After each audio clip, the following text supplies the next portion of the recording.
Okay, so to summarize, ladies and gentlemen, quick rundown of this deck. This deck is a spin on Magic 8's current No Lands for You deck in Modern. If you have, disclaimer at the start, if you have an unlimited budget, I would suggest his version of the deck. It is very powerful and very well constructed. And also I'd suggest his content in general if you haven't already heard of him. But I'm sure you already have because he's absolutely one of the best. So please check out his channel. So his deck was built around abusing Shadow of Doubt to install, to punish the high number of fetch lands currently in the format. So we're going with a similar package here. So let's start off with our core of a deck. So we naturally have our Bring to Lights and Live Mizzets. Every deck, of course, this is the core of the deck, and the deck's called Live to Light. We also run a single Valky for the Valky Bring to Light synergy flip, and then the rest of the deck here we divided into a few different sections. So we have a ramp package using a Utopia Spore and a fixing package using Abundant Growth. Abundant Growth is nice because we're running a Urian variant which will also draw us cards. So it's not running 80 lands here. Feel free to pause and go down the list of all the different fetches, full playset of Pillar of Perunes, and a full playset of Windswept Heaths. This deck on Mana Traders can be bought with 115. It went up a bit because some of the cards went up in value after I was playing with them. So let's, now we covered the lands on our ramp, let's move this over here, and we'll go over the rest of the package. We're running Glittering Wish, because it's one of my favourite cards in Modern. It also allows us to skew our sideboard, which we'll come to in a bit. The next category we have is just general threats that we want to deploy and get things going. So, Territorial Karvu, big, strong, powerful thing, dies to a lot of the removal now with Unholy Heat and Prismatic Ending Unholy Heat. There's a lot of threats of that, but anything that can incidentally gain us a lot of abilities. There's also some nice tricks you can do where I'll show you in some of the pre-recorded games that I'll have after this that you can do with this trick with his land base with fetch lands. And we have 3 copies of General Furious Roderick. This guy is the backbone of the deck, as you can imagine. Currently the Modern metagame, most of the removal you run into in particularly stronger matchups is Fury, Solitude, Prismatic Ending, Unholy Heat, Modern Horizon 2 cards. And one thing Modern Horizon 2 didn't do very well is give us multicolored removal. I mean, it did, but not efficient that everyone plays it. So there are some decks where we can deploy General and you will just see opponents just realize they do not have a card that can actually kill him. So we just have to sit back and let it run. Next we have General Removal for creatures and threats like that. We have an Abrupt Decay that can't be countered, 3 Kai's Giles to nuke graveyards against certain decks, and the Edict effect is always nice. 3 full playset of Lightning Helix for the effects to stabilize against aggro. We have a Supreme Verdict, can't be counter destroy all creatures. And then our final topic is the Land Hate package. So, Shadow of Doubt here, 2 mana, players can't search their libraries this turn, draw a card. So abusable and so good in this deck. I went a little bit overboard with these effects. So, in addition to that, I am running a Vindicate, which can hit any permanent. 3 copies of Fire and Ice, like Magic 8 himself was running. Primarily, this can kill weenie creatures, obviously, but tap target permanent. 9 times out of 10, that will be if we've gone turn 2 and their upkeep will tap their land, bias, throw them off their curve. It's very good, and it also cycles itself for drawing a card. Fulminator Mage, again, just non-basic land hate, also triggers the General. And finally, my addition to this deck is I need to learn how to say this card. Repudiate and Replicate. So, the reason this is here is for the 2 mana Stifle. 2 mana Stifle stops someone drawing their lands.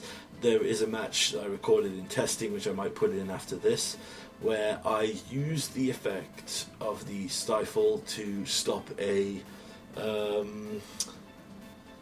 Ledger Shredder from looting because I knew my opponent was struggling for cards.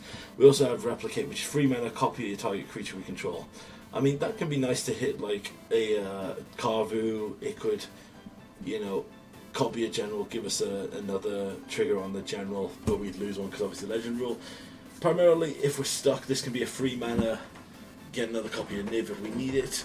But like I said, the Stifle effect is really surprising how many things that can hit. I mean, primarily it's there for fetch lands, and the amount of times in my testing where people have overlooked this card because they think I'm playing it for the clone effect, like I'm doing some kind of janky copy creature thing, and then they just like Fortsies, ignore this, then try to crack a fetch. It's absolutely hilarious. So that's what this deck is trying to do. We are trying to slow down our opponent. This is the big thing. One of the reasons I think I've been struggling in Modern, and I think Magic aids himself pretty much better, is there's just so much redundancy with how quick some decks can go and how they hit their notes like bang, bang, bang. We just need them to go bang, stumble, bang, bang to slow them down. Then we'll move to our sideboard. So, boom. So, as I said before, this is hit off a Yorion deck, and every card in here is a target for our Glittering Wish / potential sideboard. So, we have Uncountable Removal for the board wipe, Lavinia for the Cascade Hate, another Vindicate, because if we have turn 2 Glittering Wish, turn 3 Vindicate, take our land is still a viable play.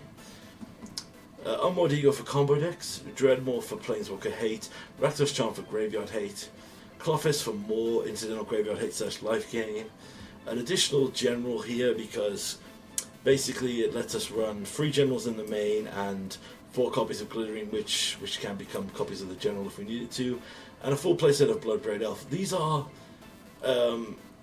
we are one sideboard card short because I had to cut it for monetary concerns. I wanted a bit better mana base. It's always a restriction here, but you could fill anything in here as long as you enjoy it. But these Bloodbraid Elves, we won't commonly wish for these. We might game one against certain kind of control-y matchups, but in most matchups these come in the sideboard against against controlling grindier decks. So that's the deck where we are basically trying to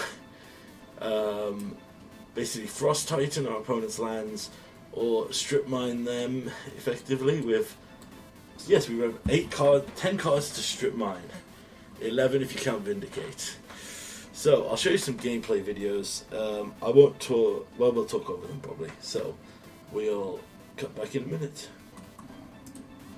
Okay, so we're here with our first match. We're going to pick up our Yorion, and we keep a interesting 7. I'm keeping this on the strength of having a turn 2 Stifle effect to hopefully hate on anything our opponent might be trying.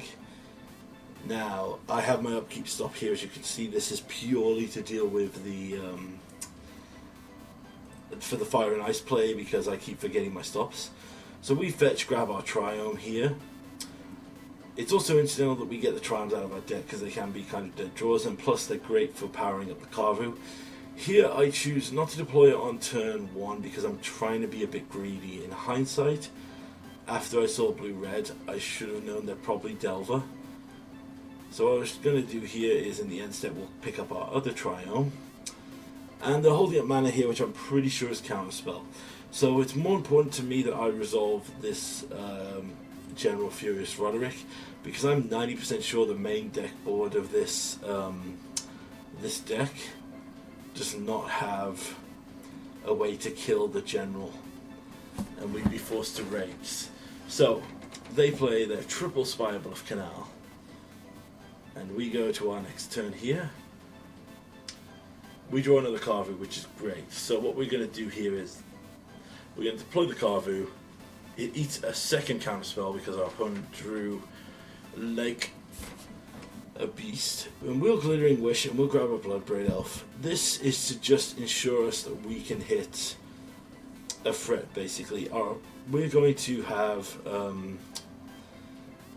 basically they could have to double counter the Bloodbraid if they're going to. Now our opponent deploys a Ledger Shredder, and here's where I consider deploying the General, and I get him down, thankfully. I was hoping that they were holding up mana for a loot, but they want the Shredder because the Bloodbraid Elf will trigger it, so they pass here. They express their iteration. I'm holding up the Stifle for any effect that I need. I see a Misty, I think they're going to play it, but they don't. Opponent comes in with the attack here. Right, so on our turn now, we drew another land. We play our land and we deploy our Bloodbraid Elf. Now this creates us, we hit Kaya's Guard off the Cascade, which is perfect. So this gets us 2 4/4s. It pulls out another counter spell, which we are very lucky they didn't deploy on the general, but I guess they didn't have it. And they now here go and put Unholy Heat on the Ledger Shredder. Now I stopped the Stifle here because they're down to 2 cards. I don't want it to grow anymore. I don't want it to go any higher, and we get another 4/4. And I'm pretty sure that might be one of the most viable targets we'll have, is stifling the Ledger Shredder. Basically, our play now is to keep him on his back foot. We have basically lethal if we swing out here. As you can see, his desperation here, double bolt to take down one of our 4/4s, holding back his Ledger Shredder to block. So now I know he can't trigger Connive. I'm going to go in with my 4/4s. I'm just considering my next play of action here. I choose to Utopia Spoil land, grab Yorion. Here's the deal, Yorion, every multi-cost spell we can cast now makes us a 4/4, even if they counter the 4/4s, we're fine. I attack in here because there's no danger of Ledger Shredder going, because they only have 1 card in hand, and the odds of it being, well, it could have been a loot in hindsight, but I played it safe. We draw another Pillar of the Pyramids here, so I choose to deploy the Yorion here, and I tap, my advice, always tap a Pillar mana if you're pretty good for mana setup, which I am here. We just wanted to make sure that our opponent couldn't do anything too scary. And this is where our opponent throws the game. So, we go to their turn, or do we do it now? Right, we go into their turn. They play the bauble, crack the bauble to get Unholy Heat.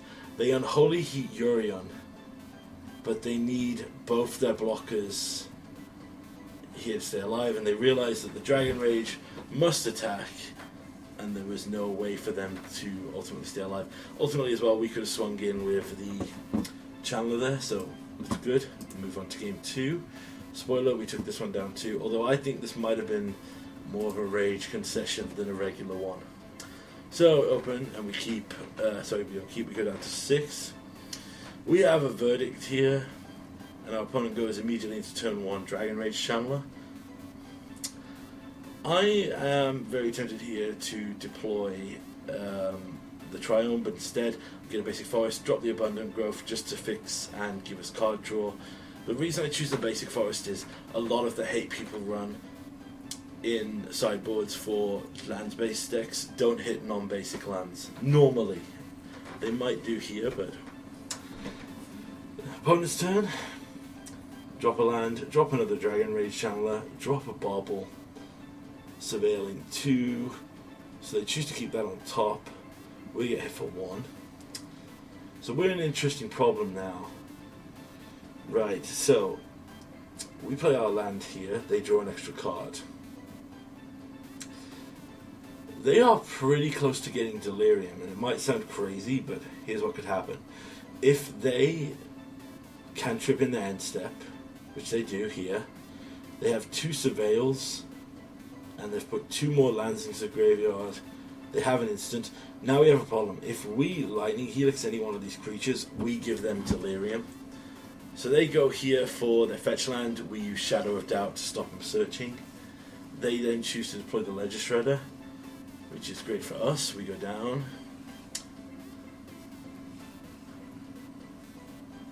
We find a Bloodbraid. We brought them in actually after the sideboard to make sure. We're going to hold on to the Misty here. The thing is, right, so if I Lightning Helix either of their creatures here, we trigger Delirium, and then we either have 2 6/6s or 1 3/3. No. Yeah, they attack here. They're holding 2 mana, which, let's not kid ourselves here, this is probably a counterspell. I don't know if this was a counterspell bluff or it was just an amazing play on their behalf, but here we go. We now play untap. We draw a general, which is perfect, so we just drop our land and hit our Supreme Verdict. Our opponent can't counter it, they lose their entire board here. And now they untap, still on 2 lands because we stifled their land.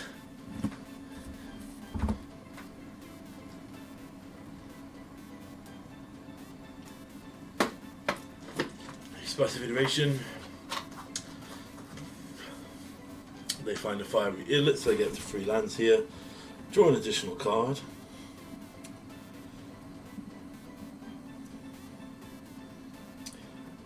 Right, we drop our land, drop the general while holding up a lightning helix here. This is in case they've brought in some kind of edict effect. I'm not sure what they could have brought in, or maybe like a little thing to just ping 1 damage to everything. Either way, pretty solid. Double bobble, which shows how insane they are. They drew 3 bobbles. They drop a Murktide Regent as a 5/5. So, and here's the problem now. In my turn, so I Lightning Helix here. Creates us a 4/4. Now, they concede there, so what I think happened is they knew about the Bloodbraid Elf, so they knew this was going to be 2 relevant spells, or 2 spells, 8/8 power plus another 3 power. He wasn't going to win this race. So I think stumbling them with that mana there, maybe it didn't do much, but it did pull it back in a fun way for us. Alright, so I wanted to show this match as well, very quickly. This was an opponent that I wasn't sure what was going on here, so we, and I keep my options open here because I want to see what our opponent is. They drop an Esper Sentinel, so I get our Triome. Ideally, I don't want to let them draw too much thing. I'm literally thinking this is probably hammer time, so I decided to deploy a Kavu. I need a blocker slash I want to put some aggro on them. They drop the Urza Saga. I attack here. I decide to loot. I drop one of the Helixes because I'm being very stubborn, holding on to the Repundicate here for fun. I screw up because I can't tap the Pillar of the Bruins here, and I have white mana to the Triome. Opponent chooses not to attack, which is interesting. So we go to combat here. We drew a plane, so we go up to 4 power on the Kavu. We loot again. I get rid of Glittering Wish again. I don't agree with that. I should have just dropped the Repundicate here. They get Springleaf Drum and grab another Urza Saga, and now they forecast. So I'm not sure here. So they go for Puttable Hole here, and we stifle the effect here and prevent them from drawing with the Kavu.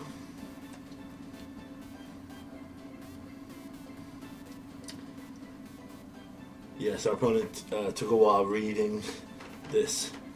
So the Kavu it's still relevant because the Kavu will power up their effects. What we do here is we go General Furious Roderick and we attack and exile their land because I like the hand we've kept here. Opponent goes down to 9. They get Urza Saga up to level 2, so they're going to start making more constructs. They get another Esper Sentinel. So right now I choose to Lightning Helix the Esper Sentinel to let them draw 1 card.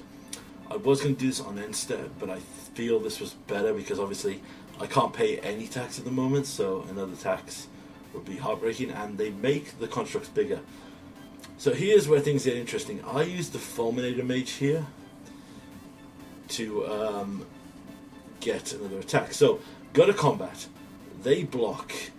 We'll use the Misty to grab a swamp. That'll make the Kavu 5/5. Then we will Lightning Helix the Esper Sentinel, which will then take another artifact off the construct. So constructs become 5/5s. The Kavu will now trade, and the Golem will then trade in theory, and then we sack the Fulminator Mage to take out the Urza Saga. Sorry, that was a bit quick-witted. But then our opponent just drops out of the entire match. So I don't know if this was Blue-White Affinity or Hammer Time, but yeah, I don't think it was hammer time because they didn't get the hammer off the Springleaf drum, which was weird in my opinion. But yeah, it was a fun, interesting match. So, as I said before, what happened in the final confrontation was our Carvu had got up to a 5-5. In response to them blocking with a 6-6, so 2 6-6s, sorry, blocked a Golem and our Carvu. In response to the blocks, we fetched for the Swamp, which got our Carvu up to 5-5. We then used our Lightning Helix to kill their Esper Sentinel. That reduced both of the constructs to 5-5s. So, the 5-5 and our Carvu traded, and the Golem died to the construct doing 4 damage, but because the first construct died, the second construct shrunk and left our opponent completely open. Which I am so confused because they actually have 7 cards in hand, so I do not know what was going on with this game. Alright, so the final game we're going to record here. This game was brutal, and I understand our opponent for leaving completely out of the match. So, our opponent drops a Shivan Reef and uses Serum Visions. Instantly, I think this is Storm. So what I do here, after picking up my Triome, I put down a Misty. Then in the upkeep, I get the Water Grave, and I use Ice to tap down their land. Now we grab a Vindicate, so we keep that untapped and we Vindicate the Spire Bluff Canal. So now they're down on 1 land on turn 3. They do not manage to draw another land, so we fetch again here, Abundant Growth.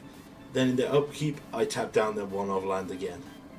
They draw a second land, so I General Furious Roderick and I Glittering Wish and I grab, I believe, the Vindicate. Yep. The Vindicate to take out another land here. So our opponent plays Brawl, Chief of Compliance. We get another land, fetch land, so we grab our land. We go for the Vindicate to kill the Steam Vents. Then we Lightning Helix the Brawl. We swing in here and it's lethal next turn if they don't have blockers. Yep, they concede and they leave the entire match. This one I understand because this one really showed the power of the deck. Even without our Stifle effects or our No Search effects, we still crippled this out. So if you want to be public enemy number 1 at your LGS, please make this deck. Spoiler alert, I'm going to make this deck.